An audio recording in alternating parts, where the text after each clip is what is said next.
ত্রিপুরা প্রদেশ কংগ্রেসের সাংবাদিক সম্মেলনে উপস্থিত ছিলেন মুখপাত্র পবিত্র প্রবীর চক্রবর্তী সহ অন্যান্যরা।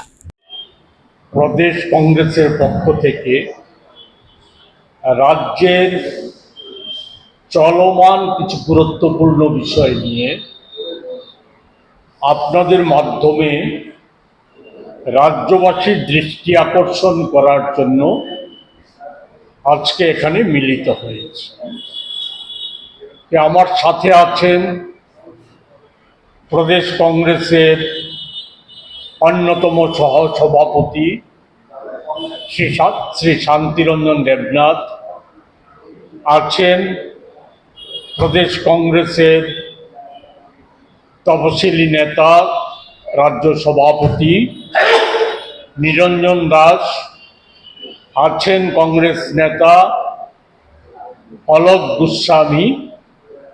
আমরা আজকে গভীর উদ্বেগের সাথে লক্ষ্য করছি বেশরম এই রাজ্যের ডাবল ইঞ্জিন ট্রিপল ইঞ্জিনের সরকার সুশাসনের স্বপ্ন ফেরি করে বেড়াচ্ছে একদিকে, অন্যদিকে বলা যায় রাজ্যে সম্পূর্ণভাবে সমাজদ্রোহী, নেশা কারবারি, কালোবাজারি, নিগু মাফিয়া, জমি মাফিয়া, জমির দালাল, তাদের কাছে রাজ্য সরকারটা আত্মসমর্পণ করে বসে আছে বলে অত্যুক্তি হবে না। আমরা রাজ্য সরকারের সুশাসনের যে চমৎকার বেজি, এর একটা জ্বলন্ত নিদর্শন আমরা সম্প্রতি গত শনিবার গভীর রাত্র 3টায় আমাদের নজরে এসেছে প্রচার মাধ্যমের দৌলতে, যে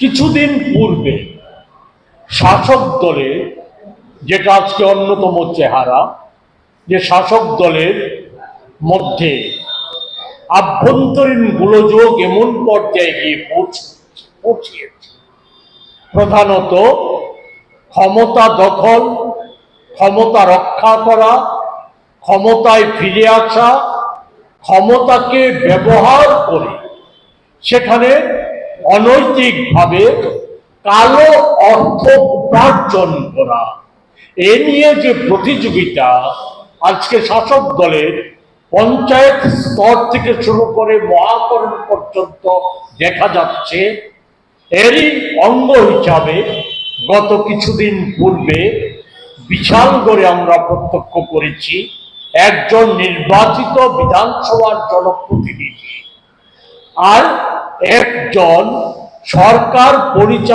পরিচালিত একটা সংস্থার সর্বাধিনায়ক, তাদের যে দুইটা গোষ্ঠী, নেগোসিয়েশন গোষ্ঠী এবং নেশা বাণিজ্য কালোবাজারি সংগঠিত করার যে গোষ্ঠী, সেই গোষ্ঠীর মধ্যে বলা যায় দখল নিয়ে, ক্ষমতার দখলদারি নিয়ে, অর্থের দখলদারি নিয়ে সে গোষ্ঠীর মধ্যে একটা সংঘর্ষ সৃষ্টি হয় এবং এটা রক্তক্ষয়ী সংঘর্ষের পর্যায়ে চলে যায়।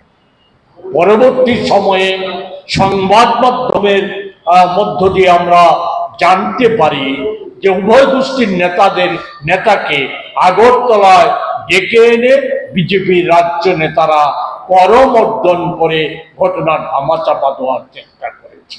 আদৌ কি ঘটনা ধামাচাপা পড়েছে?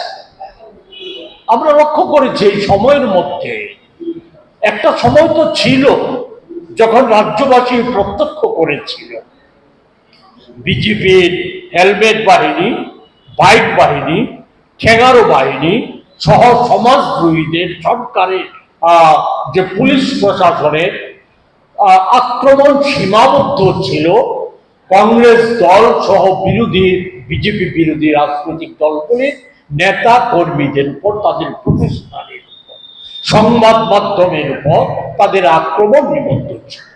পরবর্তী পর্যায়ে আমরা দেখেছি যে থেকে সাধারণ জনগণ রেহাই পায়নি, সাধারণ জনগণের উপরও যে আক্রমণ নেমে এসেছে, ঘনীভূত হয়েছে, বাড়িঘর আক্রান্ত হয়েছে, বিভিন্ন প্রশ্নে আক্রান্ত হয়েছে, ছোট ছোট কিশোরী শিশু সন্তানরা, আমাদের বোনেরা, বিবাহিত মায়েরা, বোনেরা, তারা এই আক্রমণ থেকে রেহাই পায়নি।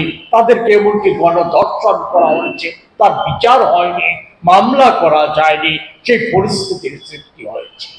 আজকে আমরা লক্ষ্য করেছি এখানে সীমাবদ্ধ নয়, তাদের দৌরাত্ম্য এমন পর্যায়ে বেড়ে গেছে যে আজকে দলীয় নেতারা সদলীয় সমাজদ্রোহীদের হাতে আক্রান্ত হচ্ছে, খুন হয়ে যাচ্ছে, গুলিগোলা চলছে, রক্তাক্ত হচ্ছে। একটা নিত্য নৈমিত্তিক ঘটনায় পর্যবসিত হয়েছে। বিশালগড়ের ঘটনা, এই ধামাচাপা দেওয়ার জন্য আমরা দেখলাম কি গত শনিবার অধিক রাত্রে 3টায় পুলিশ পল্টন বন্দুকধারী পুলিশকে নিয়ে একজন ম্যাজিস্ট্রেটকে সামনে রেখে একটা আস্ত অফিস, সরকারি অফিস, জনকল্যাণের প্রশ্ন নয়, প্রাকৃতিক দুর্যোগের কারণে নয়, দলীয় কুন্দলকে ধামাচাপা দেওয়ার জন্য একটা সরকারি অফিস, DWS অফিসটা, এক্সিকিউটিভ ইঞ্জিনিয়ারের যে বিশালগড় অফিসটা ছিল, একে গোটা অফিসটাকে তুলে নিয়ে, তার আসবাবপত্র তুলে নিয়ে ওই নিরাপত্তা বলয়, জেলার নিরাপত্তা বলয়ে যেটা বিশ্রামগঞ্জে আছে, সেই জায়গায় নিয়ে যাওয়া হলো। আমার কোনো লক্ষণ দেখা যাচ্ছে না। এ থেকে পরিত্রাণ পাবে না রাজ্য সরকার। তার যে কলঙ্কময় ইতিহাস রচিত হয়েছে, পরিত্রাণ পাবে না। আমরা বিশালগড়ের ঘটনায় দেখলাম গতকাল কি বিশালগড়ের বিধায়ক, নির্বাচিত বিধায়ক সমাজ মাধ্যমে পোস্ট দিয়েছে যে উনি নিরাপত্তাহীনতায় ভুগছে। রাজ্যটা কোথায় গিয়ে দাঁড়িয়েছে, কোথায় নিয়ে যাচ্ছে রাজ্যটাকে? আজকে শাসক দলের ডাবল ইঞ্জিনের সরকার, শাসক দলের একজন বিধায়ক তার জীবনের আশঙ্কা করছে, খুন হয়ে যাওয়ার কথা বলছে। এটা গোটা রাজ্যের চিত্র। গোটা রাজ্যের বিভিন্ন জায়গায়, ওই শুধু উষাবাজারে নয়, বিশালগড়ে নয়, মান্দায়ে, খোয়াইয়ে, বিভিন্ন জায়গায় অপহরণ হয়ে যাচ্ছে। ওই ঠিকাদারি কাজের বকরা নিয়ে, নেশা বাণিজ্যের বকরা নিয়ে, জমির দালালির বকরা নিয়ে, এসব নিয়ে এই সমস্ত কিছু সংগঠিত হচ্ছে। এটা তো যেমন একটা দিক, অন্য দিক থেকে রাজ্যের প্রশাসন ক্রমশ স্থবির হয়ে যাচ্ছে। গত 7-8 মাসে একটা বিষয় আমাদের নজরে এসেছে। একটা সময় ছিল রাজ্যের সরকার যদি রাজ্য সরকারের সম্পর্কিত বিষয়ে, তার কোনো দপ্তরের বিষয়ে সংবাদ মাধ্যমে কোনো খবর প্রকাশিত হতো বা বিরোধী দলের তরফ থেকে অভিযোগ আসতো, তাহলে সেই সমস্ত খবরের সত্তা যাচাই করার একটা ব্যবস্থা, পন্থা অবলম্বন করা হতো রাজ্য সরকারের তরফ থেকে। সেখানে যদি কোনো সরকারের ত্রুটি থাকতো, সে সম্পর্কে বা খবর সম্পর্কে কোনো যদি সংশয় থাকতো, প্রকাশিত খবর সম্পর্কে, তার সেটা বিবৃতি দিয়ে এটা সংশোধন করা হতো। যদি মিথ্যা সংবাদ বা মিথ্যা অভিযোগ হতো, তাহলে রাজ্য সরকারের তরফ থেকে প্রতিবাদ করা হতো। গত 7-8 মাসে রাজ্য সরকারের তরফ থেকে বিভিন্ন অভিযোগ প্রতিদিন বলা যায়, সংবাদ মাধ্যমে, বিভিন্ন রাজনৈতিক দল সংস্থার তরফ থেকে, ব্যক্তি বিশেষের তরফ থেকে, রাজ্য জনস্বার্থ সংশ্লিষ্ট বিষয়ে অভিযোগ উত্থাপিত হচ্ছে। রাজ্য সরকারের কোনো টু শব্দ নেই, কোন রকম হেলদোল নেই। এতে রাজ্য সরকার, আমাদের আশঙ্কা রাজ্য সরকার এগুলিকে অবজ্ঞা করছে, অবহেলা করছে। রাজ্য সরকার ভাবছে বল প্রয়োগ করে, ওই ভয় ভীতি প্রদর্শন করে মানুষকে একদিকে দাবিয়ে রাখবে, অন্যদিকে আমরা লক্ষ্য করছি সংবাদ মাধ্যমকেও নিয়ন্ত্রণ করার চেষ্টা করছে রাজ্য সরকার। এটা গভীর উদ্বেগের বিষয়।